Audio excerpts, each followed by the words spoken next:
Hi, this is Brian Kim. I'm going to share with you case number 161 in the best way to do cataract surgery series. This is a patient with a fairly soft lens, but the interesting part of the case is the patient has some jiggly, uncontrolled eye movements, and I'm going to show you how I'm able to navigate through and deal with this situation.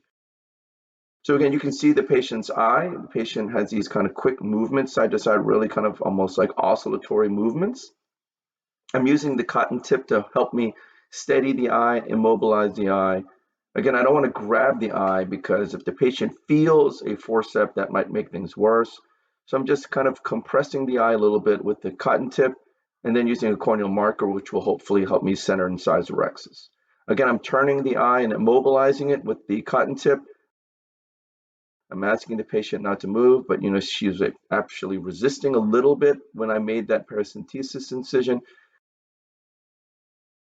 And you can see that the cotton tip got saturated, so I have to switch it. So you really need to have a dry cotton tip to really be more effective in immobilizing the eye with this maneuver. I'm turning the eye to the right, immobilizing it with the cotton tip, and then making my incision, again, making sure it's flat to the iris plane so I can get a nice self-sealing incision. This is intracameral lidocaine, and then some epinephrine, and then some dispersive viscoelastic to coat the corneal endothelium and flatten the anterior capsule.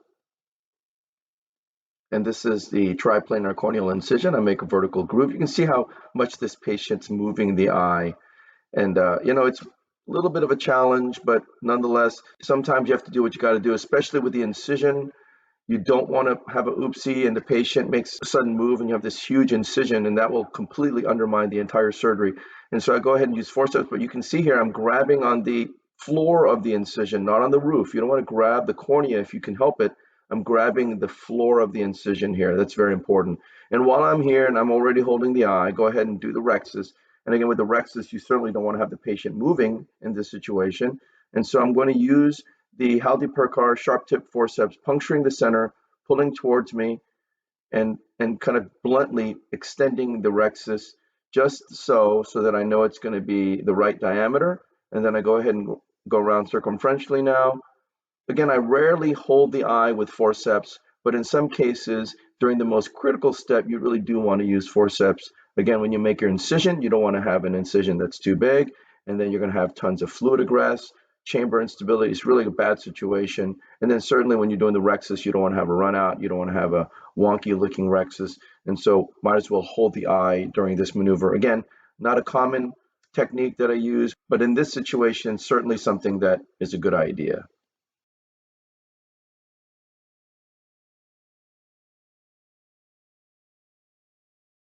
This is the capsular fornix hydrodissection technique. I place a cannula under the rexus edge, contra-incisionally pointed tip down, get a nice wave, decompress on the left side, sweeping under the rexus edge on the left side, and then hooking the peripheral lens on the right, and the lens begins to spin. This is some irrigating the surface of the eye. You can see how much the eye is moving. The patient has the Bell's reflex. Lifting the incision with a chopper, going in with irrigation off to minimize Descemet's trauma. This patient clearly doesn't have good control over eye movements.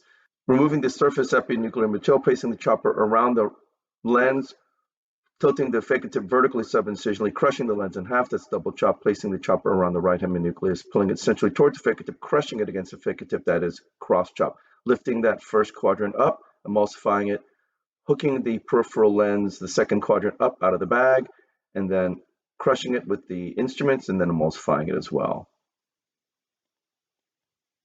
Turning the second heminucleus in front of me, placing the chopper around the lens. Again, because I have two forces on either side, I'm able to crush the lens easy. So this is half speed. I place the chopper around the lens equator, tilting the phakic tip vertically subincision. Because it's soft, I'm able to get it deep and then just crush it on either side, and it breaks it off. Breaks it in half in two pieces very quickly, placing the chopper around the right heminucleus, pulling it centrally toward the phakic tip, and it essentially acts like a cheese wire. I'm able to cheese wire the lens and pulling it against the phakic tip, and that completes the cutting of the lens. And the chopper acts like the wire, and the phakic tip acts like the cutting board or a chopping block. So I remove that first quadrant, hooking the peripheral lens under the second quadrant, and it pops that lens piece up. And that's why the chopper is really very, very important, really to me, the most pivotal instrument whenever you're doing all of these cases, being able to hook the peripheral lens and popping lens pieces up out of the bag.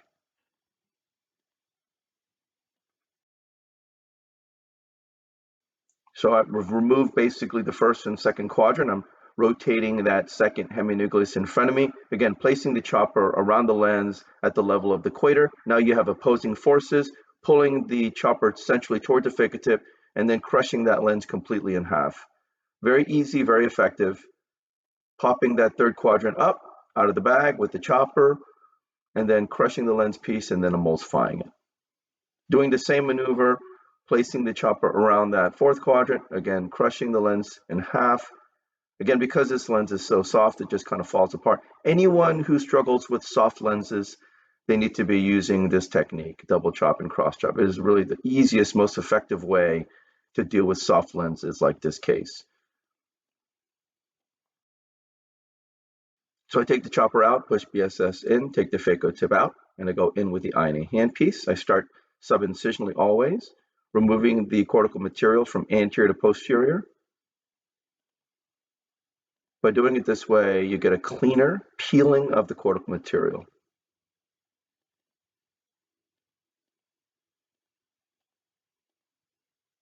And switch to polish mode, polishing the lens epithelial cells under the rexus edge.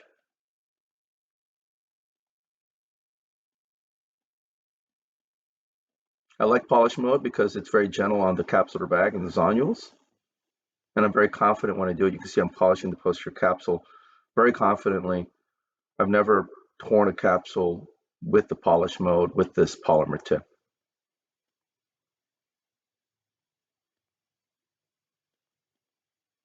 The only problem with polishing is you feel like you can never do enough. It's like trying to dust your house, when you end. You just keep going forever. Pulsing BSS into the subincisional capsule fornix. Pushing cohesive viscoelastic to fill the bag. And then using the sweeper to polish underneath the rexus edge one more time. So again, I polish it in multiple ways and multiple steps. You can see this patient still has a pretty strong Bell's reflex and she's jiggling the eye all over the place. Again, during those initial maneuvers, once you go to phaco, you have two hands in the eye, much more controlled, no movements like that you can see. But when you only have one instrument, it's not as easy. So I go ahead and push the single piece acrylic lens cartridge into the eye, and then I'm delivering the single piece acrylic lens into the capsular bag. Go in with irrigation off, activate irrigation, making sure both haptics are off the optic, going underneath the optic, tilting it and rotating it 90 degrees clockwise, removing all the viscoelastic from within the bag. And always look to see if there's any wispy lens material that's adherent to the posterior capsule. Polishing underneath the rexus edge. Switch to visco mode, removing all the viscoelastic from the anterior chamber, and then I'll hydrate my incision. So you saw this is a soft lens, look at the CDE, it's 0. And I'm able to use this double chop, cross chop like a cheese wire. You're just cutting the lens. You're able to effectively crush the lens. Why? Because you can basically position the instruments pretty deep because it's soft, and then you just move the instruments together and you're able to crush the lens. It's so easy, and it's really a no-fuss technique. Sculpting in this case is nonsense because the lens pieces will fall apart, and when you're trying to crack your quadrants, it'll just fall apart on you. Trying to lollipop the lens and hold it with vacuum makes no sense either, because when you're holding it with a high vacuum, it's just going to start crumbling, and then you're going to lose suction. Absolutely backwards way of doing cataract surgery in soft lenses. Honestly, in my opinion, divide and conquer, horizontal chop, vertical chop, none of that makes any sense in a soft lens. You can flip the piece up out of the bag if you want to, but to me, that requires no skill, and you're bringing this lens piece up close to the corneal endothelium. And again, if you rely on that technique, then you're going to get in trouble. If you have a dense lens, you wouldn't want to do that. So why don't you do a technique that works in every single situation, maybe with the exception of like the ultra-brunescent lens. I do perform terminal chop, but otherwise you're able to do double chop, cross chop on all other types of lenses. And remember, whenever you have a jiggly eye like this, really the only other thing you could do is block the patient for the second eye. You get through the case because the patient moves so much. But again, during those critical steps of making your incision and doing the rexus, you have to immobilize the eye as well as you can. You can't have a patient you can't trust. And so I did use forceps to hold the eye. Again, try not to grab the roof of the incision, and you might cause an abrasion, and that could lead to a recurrent corneal erosion in the future. You want to grab the floor of the incision on the scleral side whenever possible. And by doing it this way, hopefully you'll reduce any risk for trauma. Of course, a patient may feel that, but between the risk-benefit ratio of feeling it versus causing a serious complication that can escalate out of control, you really need to immobilize the eye with those two particular steps. And then the remainder of the case, moving forward, you have two hands in the eye, good control. And at the very end, with cleaning up and then hydrating the incisions, essentially the rest of it went pretty routinely. And so again, going back to my point, double chop, cross chop is really the most efficient and best way, in my opinion, to tackle the soft lens. So I hope this was helpful to you, and I thank you for your attention.